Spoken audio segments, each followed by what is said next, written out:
February 2000, and the British police force is still reeling from the crisis that engulfed it last year, when an independent inquiry branded the police institutionally racist. On the first anniversary of that report, we ask, has anything changed? Or is there still an underlying assumption in police investigations that black lives are cheaper than white?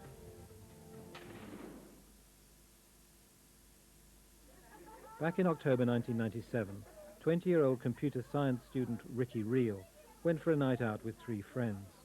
They were attacked by 2 young white men, and the friends ran in different directions. When Ricky failed to return home later that night, his mother contacted the police. My husband, my brother, and the witnesses who were attacked went to the police station and said, my friend, we were attacked, could you take a statement? We were racially attacked. Could you take a statement? The police didn't want to bother. The police didn't want to know. They didn't take a statement. And instead of saying to the family, we are sorry, we will do what we can, they started abusing us, saying Ricky's run away with a girlfriend or boyfriend. The police refused to launch an immediate investigation, so Sukhdev's family and friends did the job themselves. For example, going into late-night buses with Ricky's photograph, going into shops, clubs, we formed a human chain and looked for our son. How many white families do this kind of investigation, whereas we were left to look for our sons, for Ricky ourselves? On the second day, they located crucial security camera footage of the night Ricky disappeared. The police, meanwhile, were pursuing other lines of inquiry. Second or the third day, lots of police officers just barged into my house. No explanation given even up to now. They started searching my house. What were they searching for? That I've killed my son and hid him somewhere? A week after Ricky was last seen, the news they feared came. A police officer came in and said they found my son's body from the bottom of the river. I don't remember very much because at that time I passed out. When I went in, I found out that there were 2 police officers in my house, and they did not wait for my return. They just went into my house and told my 11-year-old son that they found his brother's body from the bottom of the river.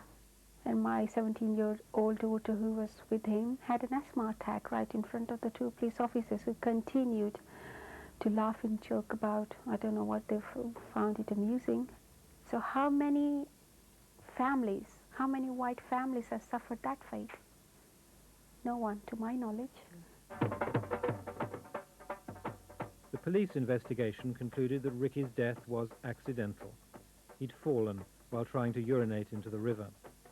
But in November last year, an inquest was held, and the jury decided that no one could be sure how Ricky had died. They delivered an open verdict. The family felt they'd won a small victory, but that the police had still failed them. Our family did not get this level of service which we had every right to expect. And my own conclusion is I didn't get that service because I'm black. The Reel family are represented by human rights barrister Michael Mansfield QC, who's worked with many other black families over the last 10 years. They're all saying the same thing. One, they're not taken seriously by the police force that's investigating, unfortunately in many cases, the death of a loved one. They feel isolated, they feel demeaned, they don't get answers to the questions they ask, and even when they do provide information, that information isn't acted upon. Resentment towards the police had been building throughout Britain's ethnic minorities since the 1980s. The widely held view was that the police did not value black life as highly as white. And with almost a quarter of Londoners being non-white, the police were seen to be failing a large proportion of their citizens. It was in February last year that this resentment came to a very public showdown, after yet another bungled police investigation into yet another murder of a young black man. At 10:30 p.m. on April the 22nd, 1993, 18-year-old Stephen Lawrence waited with a friend for a bus in southeast London. A gang of 5 white men shouting racial abuse approached them. The 2 friends ran, but Stephen was caught and stabbed in the chest. He died on the roadside, surrounded by a crowd of police officers, none of whom administered even the most basic first aid. The police investigations into his death were so flawed that none of the killers have ever been brought to justice. But I just couldn't sit back and allow the police, the justice system to say, well, I'm sorry, there's nothing else we can do. I wanted more. So began her fight for justice. Together with her husband Neville, Doreen Lawrence fought a 6-year campaign, which resulted finally in the new Labour government ordering an independent inquiry into the bungled police investigation. The year-long inquiry uncovered a catalogue of errors: evidence lost, leads not followed, witnesses ignored, suspects not arrested. In February last year, the inquiry published the Macpherson report with its devastating conclusion. The police failings were not due solely to incompetence, but also to a deep-seated racism running throughout the British police force. Institutional racism. It's not a difficult concept. All it's trying to convey is that this kind of racism is inbuilt into a system. It's systemic. In other words, it's a set of reactions that people have towards a situation in which they are discriminating against somebody because they are black. London's police chief grudgingly accepted the findings of the report, admitting that they were institutionally racist and did need to change.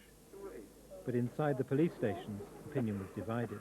When I joined, the Met was an openly racist organisation in which racist language was the norm in every aspect of the organisation. I've not seen any officer in 12 years who has been out and out racist, because even in the last 5 minutes, particularly today, even in the last 5 minutes, because they're so politically correct now that you don't know what's happening. You don't know who to trust, you don't know who to speak to. The Macpherson report made 70 recommendations for change and improvement. 1 year later, the new chief of London's Metropolitan Police, Sir John Stevens, defends their progress. What I can tell you is this, that the Metropolitan Police is not the same, and nor should it be. It has changed and developed across the board. However, we are determined to go further and turn the Metropolitan Police into a truly anti-racist police service. But our work in building a multicultural police force to serve a multicultural city must go on. And it will go on. You have my word for that. Fine words, but has anything really changed for black victims of crime? In the months following the publication of the Macpherson report, a new case emerged in Telford, near Birmingham, a town that is overwhelmingly white. For 2 years, 42-year-old Errol McGowan had been complaining to the police that he was being racially abused. And when Errol came to the phone, they said, "You're a dead nigger." As they walked past, they would say, you know, "You're a dead nigger." I mean, it got to the stage where they was writing on the wall, "Errol, you're a nigger." Errol made numerous complaints to the police, but they seemed to fall on deaf ears. His partner of 15 years and mother of his 2 children remembers how disturbing the harassment was. He was scared stiff. He had me up for 6 weeks crying in the night. And he got to the stage and he said, Sharon, he said, it's like a time bomb. He said, waiting to go off. And I said, well, what do you mean? And he said, well, I don't know when it's going to happen. He said, but I know I'm going to get murdered. On the 2nd of July last year, Errol didn't turn up at work. His sister Doreen helped the police search. So I pushed past the police and went straight into the house. And as I went in, Errol was slumped against the door. So I went straight over. I just thought he was asleep and shaking him to wake him up. When I shook him, I saw his head go to the side and I saw the flecks. I was just literally sick. And I ran outside, you know, because I was just sick. Errol was found dead, hanging from an inside doorknob with the cord of an electric iron round his neck. The police at the scene concluded that no further investigation was necessary, as Errol had committed suicide. I know he never. And to me, the police, they know, but they doesn't care. That's what I think. They don't care. The West Mercia police should have been aware of an important result of the Macpherson report, the agreed definition of a racist incident. Quote, any incident which is perceived to be racist by the victim or any other person. Errol's death could have come under this new definition, in which case it should have been investigated as a racist incident, but the police didn't even carry out the proper forensic tests on his body. We met with the police on the same day and asked them, don't they think with all the harassment Errol was having, should not they have done forensic and everything that they know, and they still, you know, they just went down the one way. We said, because the family asking so much, should they even do forensic for the family's peace of mind? And they said, you know, no. The police respond in a press statement, quote, West Mercia Constabulary recognised immediately that the death of Errol McGowan was a serious incident, and extensive resources were employed from the outset. Unsatisfied with the police response to his uncle's mysterious death, Errol's 20-year-old nephew Jason decided to start an investigation himself, as his new wife Sinead describes. He asked about people whose names Errol had mentioned to do with the threats. He'd gone around and found out about where they drank and what kind of people they were, whether or not they were that serious that they could kill somebody. 6 months later, Jason took time out to celebrate the new millennium with his wife and friends in a local pub. Just before midnight, he popped out for some air, saying he would be back in 5 minutes. Early in the morning, Jason's body was found hanging from railings a short distance from the pub. I felt like the whole world collapsed with me. And I'm telling you, I begin to thump the table. And I run out the kitchen and I take up the phone. I turned it, I couldn't tell you how I felt. I couldn't believe it. The family assumed that the police would see the sinister link between the two deaths and the history of racial harassment. They've gone there, looked at the scene without taking anything else into consideration and thought, oh, there's a lad hanging off a railing. He's hung himself, and that's all they thought. He had no reason that night. He'd blatantly said to his friends, I'm 100% happy with my life. I'm not making any New Year's resolutions this year. I've got everything I want. He was happy with his family. He loved his mum dearly, and he wouldn't put his mum through that again. The strangest thing is, he was found hanged the same way Errol was, within 6 months. It just doesn't add up. It just doesn't add up. It's very suspicious. The West Mercia police argue in a press statement that they've done everything they can. Quote, our exhaustive inquiries have not revealed any evidence to suggest direct involvement of a third party in either death. But they've now agreed to hold a second investigation looking into possible links between the two deaths. They said they was going to do this second investigation, thorough, but we all think they can't be trusted. I mean, it's happened once. We got nowhere. So what's going to be so different the second time? So is the McGowan case a one-off aberration, or does it indicate that the police have not improved in the 12 months since Macpherson? Detective Inspector John Grieve, head of the Race and Violent Crimes Task Force. I'm not going to talk about individual cases, but I suppose for every case like that I could find you lots of cases where we had managed to answer people's problems. I don't think we can judge the broad-based change that's being undertaken now by individual cases. What we can do is say that the government, and not just the government, I think British society as a whole, is committed to making change. I would be foolish to say that it was a perfect picture.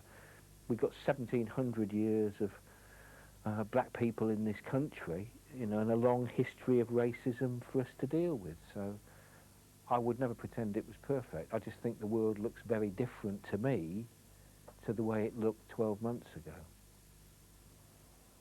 The world looks very different to the McGowan family as well. Two of their family lie side by side in the local graveyard, the earth still piled high over Jason's coffin. Well, I tell you, it affected me everlasting because I can't bring them back, but I'm fighting for justice, and that's what I want, justice. We want justice, and that's a basic right. We are not asking them for any favors. With these tears that fall, dear Ricky, each task becomes a weight. What had you done in your life so brief to have been given such a fate?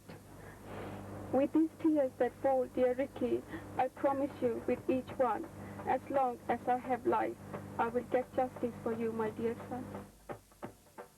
The killers of Stephen Lawrence are at large.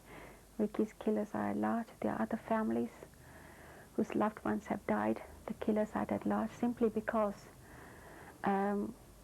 here the police think black life is cheap.